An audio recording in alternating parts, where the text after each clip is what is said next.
Do you need to take a mortgage out on your house just to buy a few dozen eggs?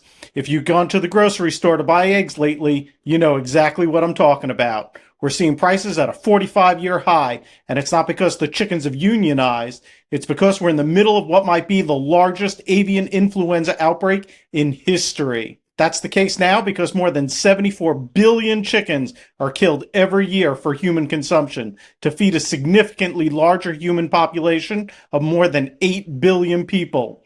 But here's where it gets interesting. This isn't just about expensive omelets anymore. The highly pathogenic avian influenza, HPAI, H5N1 virus, has pulled off something new. It's jumped from birds to dairy cows, as well as dozens of other mammalian species, and it's showing up in raw milk. And while the CDC is assuring us that pasteurized milk is safe, thank you, Monsieur Pasteur, this virus is making moves that are making scientists nervous. Let me throw some mind-blowing numbers at you. As of February 2025, this virus has led to the culling of over 148 million birds, chickens, turkeys, and ducks in the U.S. alone. As of February 2025, it's been found in dairy cattle across 16 states, and we've seen 70 human cases in the U.S. Now, if you're thinking, hey, 70 cases doesn't sound that bad, let me add some context to that. Throughout recent history, the H5N1 influenza virus has shown a fatality rate of over 50% in humans. The only reason we're seeing better outcomes now is we're catching these cases earlier on. We've had better treatments. There are likely lower titers of virus in cow's milk, which is splashing into eyes of workers as the most common transmission route, causing conjunctivitis. And thankfully, the virus is still having difficulty adapting to humans for transmissibility overall. But here's the trillion-dollar question. What happens if this virus learns to spread more efficiently between humans? You see, right now this virus is like a really talented rookie who hasn't quite figured out how to play in the big leagues yet. But what's keeping virologists up at night is that we're watching it practice. Every new infection is like a training session, giving it more chances to adapt to new hosts. And just like we saw with COVID-19, all it takes is the right combination of mutations to turn a local problem into a global crisis. This is not divination of the future. It is cold, hard probability. The more chances we give the virus to mutate, the higher the probability of catastrophe. And each virus replication can be in the billions of chances. Like the lottery, the chances may be low, but you only need to hit big once. Just a dollar in a dream, as they say, or in this case, just a DNA sequence and a protein mutation that results in a global pandemic with millions of deaths. What makes this particular moment so crucial is that we're seeing this virus do something new. Historically, H5N1 has mainly been a bird problem, occasionally infecting humans who work directly with infected poultry. But now, it's found a comfortable home in cattle, and that's not supposed to happen. It's like watching a fish learn to climb trees. It's fascinating, but it's also a little terrifying. The last time we saw a major shift in influenza virus behavior was just before the 2009 H1N1 swine flu pandemic. And while that ended up being milder than we initially feared, it showed us how quickly these viruses could spread globally when they figured out how to transmit between humans more effectively. And unlike in 1996 when H5N1 was first detected, or even 2019 before COVID became a household name, we're living in a very different world. We're still dealing with the aftershocks of COVID-19, facing unprecedented levels of public distrust in institutions, vaccines, and science in general, while we're battling a social media landscape where conspiracy theories spread faster than any virus. Welcome to Apprentice.io's Industry Insights. I'm Frank Maggiore, and today we're going to break down exactly what's happening with H5N1, why it matters, and most importantly, what are we going to do to prepare for a potential pandemic? We'll look at everything from cutting-edge vaccine development to the steps being taken to protect our food supply. And we'll talk about why, despite all the challenges, we might be better prepared than ever to face this threat, if we can only learn from our recent past and not be doomed to repeat it. Stay with us as we unpack one of the most significant public health challenges we're facing today. And trust me, by the end of this episode, you'll understand why this is about much more than just expensive eggs. Let's dive into what's actually happening on the ground with H5N1 right now. In March 2024, something unprecedented happened. This avian flu virus, which was already causing havoc in bird populations, made a surprising jump, to dairy cattle. Starting with a few key cases in Texas and Kansas, it's now spread to dairy cattle herds in 16 states, with 968 herds affected as of February 14th, 2025. It's not just infecting cows, it's causing significant drops in milk production and making these animals seriously ill. And here's where it gets worrying. We're finding high levels of virus in raw milk from infected cows. But let's talk about what really keeps epidemiologists up at night: pigs. You see, pigs are like nature's viral mixing bowls. Their respiratory tract has receptors that can bind to bird flu, human flu, and swine flu viruses. Think of it like a nightclub where different viral strains can meet, mingle, and swap genetic material. If H5N1 establishes itself in pig populations, it could pick up mutations that make it better at infecting humans. That's why surveillance teams are watching pig farms like hawks, especially in areas with infected birds or cattle. Looking at human cases, we've seen something interesting. Since February 2025, there have been 70 confirmed H5N1 cases in the U.S., resulting in only one confirmed death. Most of these folks were farm workers who had direct contact with infected animals. Globally, as of December 12th, 2024, there have been 954 reported cases of human infection with the H5N1 avian influenza virus, resulting in 464 deaths.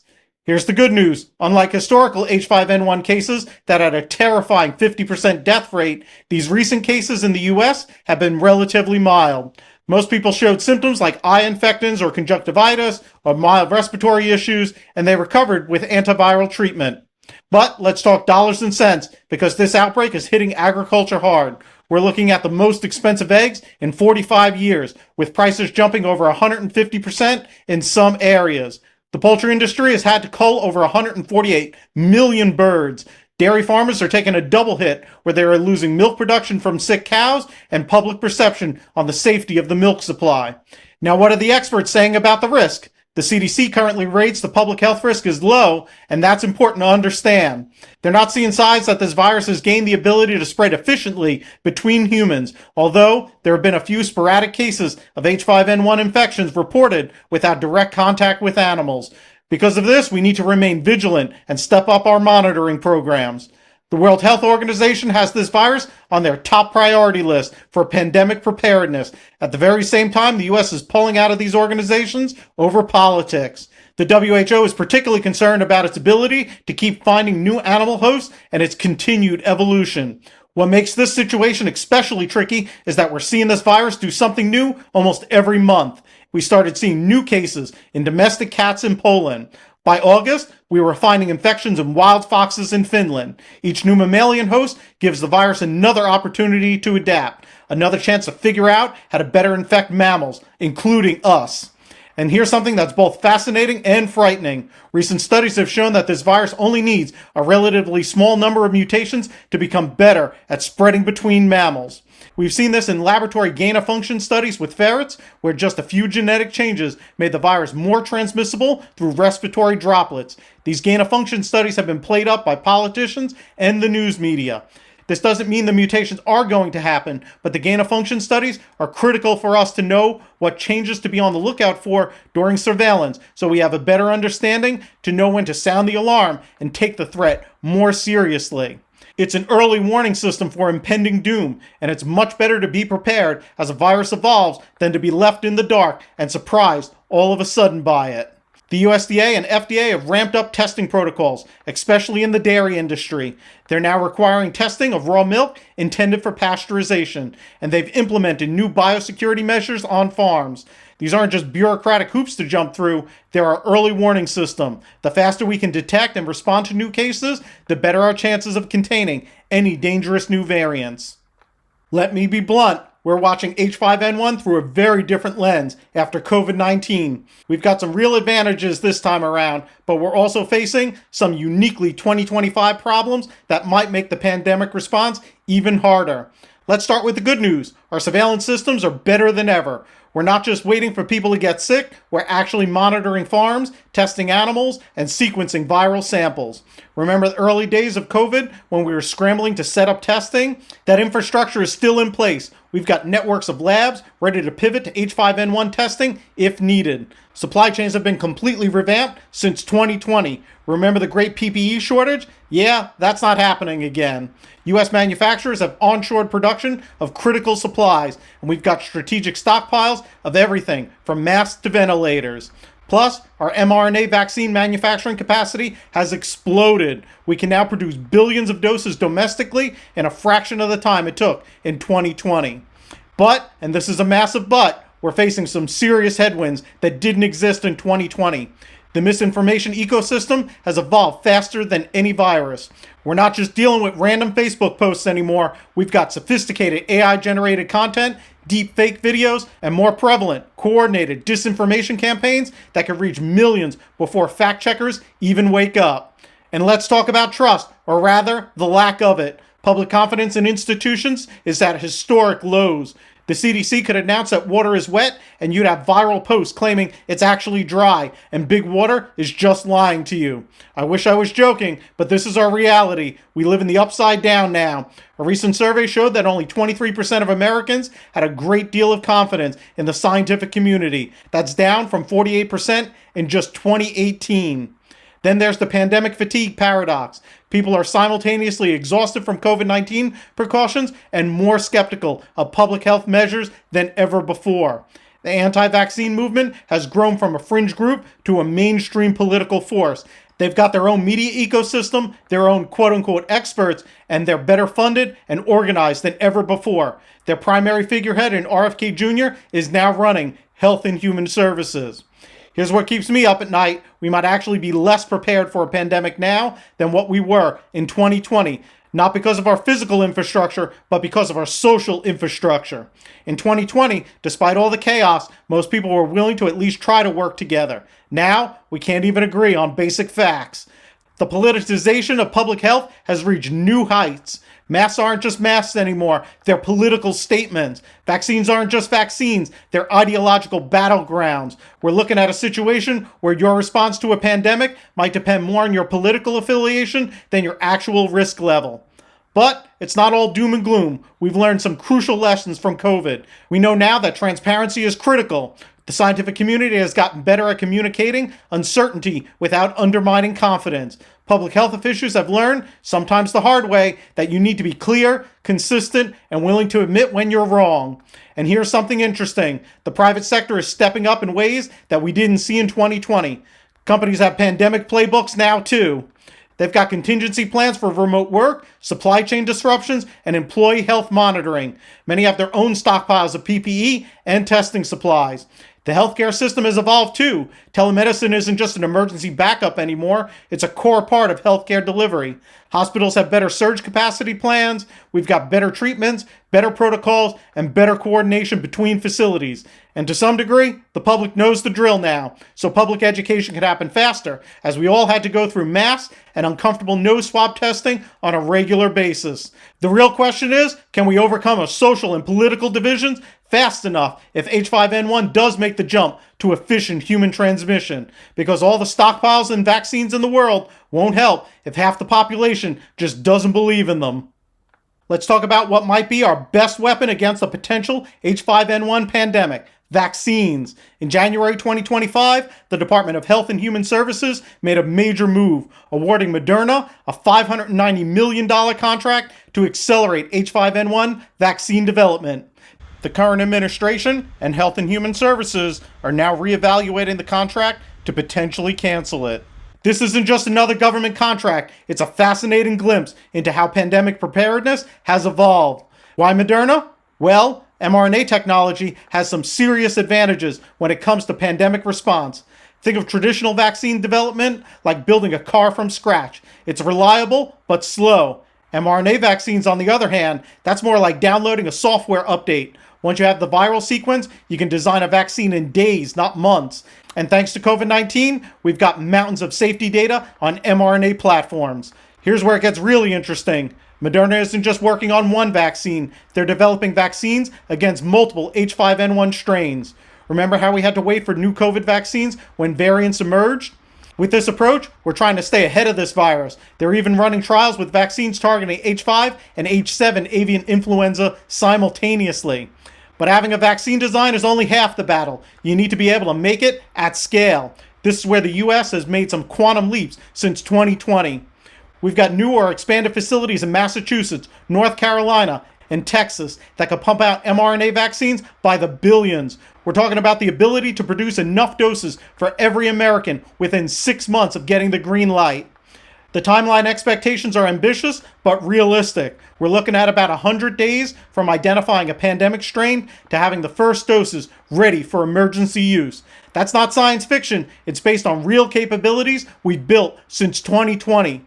The fill-finish capacity alone, that's the final step of getting vaccines into vials, has tripled in the last 3 years.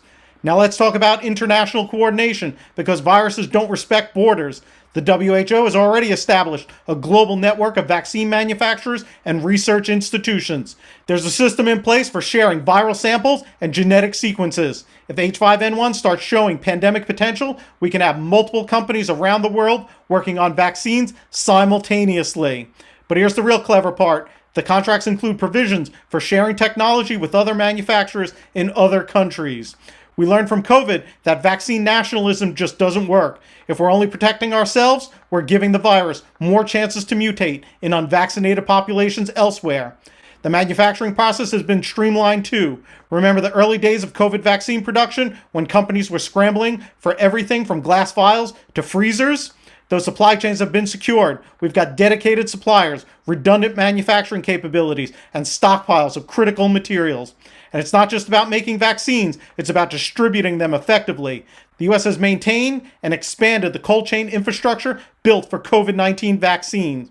We've got ultra-low temperature freezers strategically placed across the country. Mobile vaccination units are ready to deploy. Even tracking systems for managing vaccine distribution have all been upgraded. But perhaps the most significant advancement is in the testing of these vaccines. We're not waiting for a pandemic to start trials. Phase 1 studies of various H5N1 vaccine candidates are already underway. The goal is to have safety and initial efficacy data before we need it. Think of it as having the car warmed up and ready to go, rather than having to start it cold. The price tag for all this might seem high, $590 million just for development, but compare that to the trillions of dollars lost in economic impact from COVID-19, and it starts looking like a bargain. It's the difference between buying insurance before the flood or trying to rebuild after it hits. While we are racing to develop H5N1 specific vaccines, there's an even more exciting story unfolding: the quest for a universal flu vaccine. Imagine getting one flu shot that protects you against all strains of influenza, including future pandemic threats. It sounds like science fiction, but we're moving ever closer to making it a reality. Just this past July, researchers at Oregon Health and Science University announced a breakthrough that's genuinely exciting. They've developed a vaccine platform that targets the parts of the flu virus that don't change, like targeting a car's engine instead of its paint job. Here's the mind-blowing part. They tested their vaccine against the 1918 flu virus template, and it protected against modern H5N1. We're talking about protection against the virus that evolved for over a century. The traditional approach to flu vaccines is like playing whack-a-mole. We're always trying to hit the newest strain. But universal flu vaccines take a completely different approach. Instead of targeting the constantly changing outer surface of the virus, they go after the stable internal proteins that rarely mutate. Think of it like teaching your immune system to recognize a criminal by their DNA rather than their disguise. Several other approaches are showing promise too. Some teams are working on vaccines that target multiple conserved parts of the virus simultaneously. Others are using sophisticated protein engineering to create chimeric vaccines that combine different viral components. The National Institutes of Health has 2 universal flu vaccine candidates in clinical trials right now. The benefits would be revolutionary. No more annual flu shots, better protection against both seasonal and pandemic strains, faster response to outbreaks because we wouldn't need to develop new vaccines for each variant. And this is huge. We could potentially stop a pandemic before it starts by having widespread immunity already in place. But let's talk timeline, because everyone wants to know when this might be available. The most optimistic estimates suggest we could see the first generation of universal flu vaccines within 5 years. Oregon's Health and Science University's vaccine could enter human trials within 2 years. But remember, we're talking about a completely new approach to vaccination. It needs to be thoroughly tested for both safety and long-term effectiveness. The challenges aren't small. First, we need to prove these vaccines can provide lasting protection in humans, not just in lab animals. Then there's the manufacturing scale-up. Some of these new vaccine designs are complex and might require new production methods. And of course, we need to ensure they're safe for everyone, from infants to the elderly. But here's what makes me optimistic. We're not just seeing progress in one lab or with one approach. Multiple teams around the world are making breakthroughs using different strategies. It's like we're attacking the problem from all angles, and several of them are working. The technology we developed for COVID-19 vaccines is accelerating this research too. This mRNA platform in particular might be perfect for universal flu vaccines because it can be quickly modified and can deliver complex immunological instructions. Think about what this could mean. No more scrambling to predict which flu strains will circulate each year. No more playing catch up with pandemic threats. We could potentially have a world where influenza pandemics become a thing of the past. That's not just public health. That's one of the biggest revolutions in all of human history. Let's talk about something that doesn't make headlines, but is absolutely crucial to getting vaccines into arms: manufacturing execution systems and artificial intelligence. Think of MES as the central nervous system of modern vaccine production. It's the software that orchestrates everything from raw material testing to final product release, and it's revolutionizing how we respond to pandemic threats.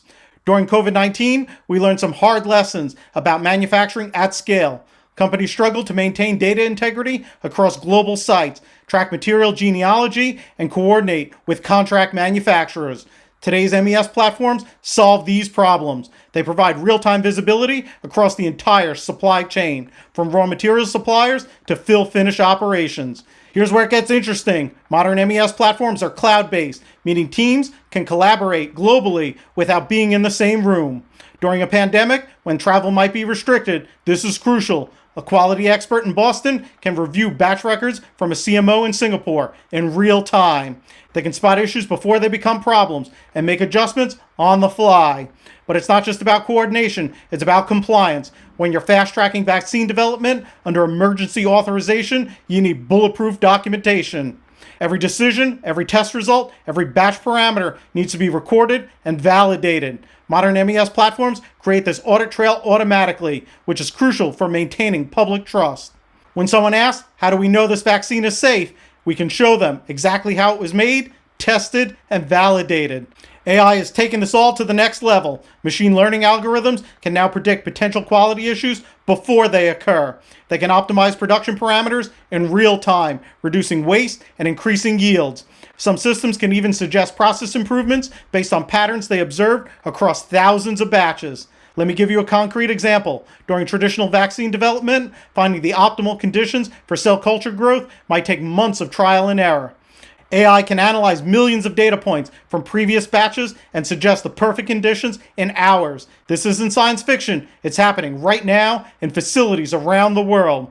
The challenges of manufacturing during a pandemic shutdown are unique. You need systems that can operate with minimal staff on site. Modern MES platforms allow for remote monitoring and control of critical processes. Operators can run equipment, review data, and make decisions from home if necessary. The systems can even use augmented reality to guide maintenance procedures when expert technicians can't be physically present. But perhaps the most important role of MES in vaccine manufacturing is building trust through transparency. These systems can create an unbreakable chain of documentation from raw materials to finished products. Every test, every measurement, every quality check is recorded and verified. When we say a vaccine is safe and effective, we have the data to prove it. The future looks even more promising. We're seeing AI systems that can predict mutation patterns in viruses, helping us prepare vaccines before we need them. Digital twins of manufacturing processes allow us to simulate and optimize production without wasting materials, and blockchain integration is making the supply chain even more secure and transparent than ever before. What's truly revolutionary is how these systems are democratizing vaccine production. Small companies in developing nations can now access the same sophisticated manufacturing controls as big pharma companies. The technology is becoming more accessible, more user-friendly, and even more affordable. Let's talk about something that seems to have gotten lost in our hyper-individualistic world, the concept of collective action for public health. Vaccines aren't just about protecting yourself, they're about protecting everyone around you. It's like wearing a seatbelt that also helps keep other drivers safe. Look at our history. We eliminated smallpox, a disease that killed more than 300 million people in the 20th century alone, through vaccinations. Polio, which once terrorized parents and left thousands of children paralyzed each year, has been nearly eradicated globally. I worked in a poliovirus lab at Stony Brook University for many years. I met researchers that were themselves afflicted by poliovirus infections as a child that left them with lifelong debilitations. That's not something from centuries ago. That's people in my lifetime who I met along the way in my academic career. These weren't individual victories. They were collective triumphs of human cooperation and scientific advancement. But somewhere along the way, we've lost sight of this collective mindset. We've seen the rise of medical individualism, the idea that personal health choices exist in a vacuum.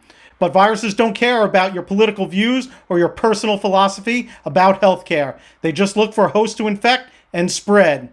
The math here is pretty simple. When enough people in a community are vaccinated, it creates a protective shield around those who can't be vaccinated. Babies that are simply too young for shots, people with compromised immune systems, and the elderly whose vaccine response isn't as strong anymore. This isn't theory. Herd immunity is proven science that saved millions of lives. Here's a stark example. Before widespread vaccination, measles infected around 4 million Americans each year, resulting in around 50,000 hospitalizations and killed around 500 children annually. This also led to lifelong deafness and intellectual disabilities in thousands more. Through collective vaccination, we had effectively eliminated measles in the US by 2000. But guess what happened? When vaccination rates started dropping in some communities, the disease came roaring back. There is currently a major measles outbreak in Texas right now, with over 146 cases as of February 28, 2025, and one fatality of a child, the first measles fatality in the US in 10 years. This shouldn't come as a surprise, as measles is the most infectious virus that we know of, with an R0, or basic reproduction number, of measles between 12 and 18, meaning that each infected person can infect on average 12 to 18 other people, leading to logarithmic outbreaks. COVID-19 in comparison had an R0 of between 1.4 and 2.4, to put things in perspective of how dangerous measles can be in an unvaccinated population without herd immunity in place. This same principle applies to potential pandemic flu strains like H5N1. If this virus gains the ability to spread it efficiently between humans, our best defense will be rapid widespread vaccination to protect as many people as possible and provide herd immunity to protect the most vulnerable among us. But that only works if enough people participate. It's like trying to build a flood wall. If too many people refuse to add their sandbags, the whole community gets devastated by the flood. I get it. People want to make their own health decisions. That's reasonable, but we need to understand that infectious diseases are different from other health issues. Your choice about getting vaccinated affects not just you, but everyone you come in contact with, and everyone they come in contact with. It's like drunk driving. It's not just about personal freedom, it's about public safety. And here's the thing about pandemics. They expose how interconnected we really are. COVID-19 showed us that no one is safe until everyone is safe. A virus that starts in one corner of the world can reach every other corner in a matter of weeks. We can't wall ourselves off from each other anymore. Our only choice is to work together. The successes we've had with vaccines represent some of humanity's greatest achievements. Science has taken on some of the biggest scourges of humanity and won. Smallpox has killed more people in all of human history than all the wars put together. It also resulted in massive morbidity with blindness and severe disfigurement. Polio has been documented to have been around since the time of the Egyptians, resulting in death and paralysis. And this isn't just from major global vaccine programs in the past. Since 2008, Scotland has had no cases of cervical cancer in women who were fully vaccinated against human papillomavirus at age 12 or 13. This is a direct result of the country's HPV vaccination program. These all show what we can accomplish when we put aside our differences and work together toward a common goal. We're standing on the shoulders of giants, researchers, public health workers, and ordinary citizens who understood that sometimes the best way to protect yourself is to protect everyone in a community. We've covered a lot of ground today, from expensive eggs to cutting-edge vaccine technology, but let me leave you with something hopeful. We're in a race against H5N1, and for once, we might actually be ahead of the virus. Every day this virus doesn't figure out efficient human-to-human transmission is another day we get stronger. Another day of vaccine development, another day of improving our surveillance systems, another day of building our manufacturing capacity. And most importantly, another day closer to potentially having a universal flu vaccine that could change the game entirely. But here's the thing, all these scientific advances, all this technology, all these preparations, they only work if we trust them, and that we're not dismantling the institutions that regulate and promote them. Right now, we're facing a crisis of trust that could be more dangerous than any virus. Let me take you back to 1955. Parents were terrified of polio. Swimming pools closed every summer. Children were kept inside. When Jonas Salk announced a successful vaccine, church bells rang across America. People literally wept with joy. That's not an exaggeration. They wept because science had delivered them hope from a constant nightmare. Fast forward to today, we become victims of our own success. Vaccines have worked so well that many people have forgotten what these diseases can do. They've forgotten about the iron lungs, the paralyzed children, the devastated families. They've forgotten that these victories over diseases weren't gifts from nature. They were hard-won battles, fought with science, cooperation, and trust. But here's what gives me hope. We still know how to come together when we need to. During COVID-19, despite all the chaos and misinformation, scientists around the world collaborated like never before. They shared data, pooled resources, and developed vaccines at unprecedented speeds. That scientific infrastructure hasn't gone away. Yet. We're seeing advances that would have seemed like science fiction just a few years ago. mRNA vaccines that can be designed in days. Universal flu vaccines that can protect against viruses we haven't even seen yet.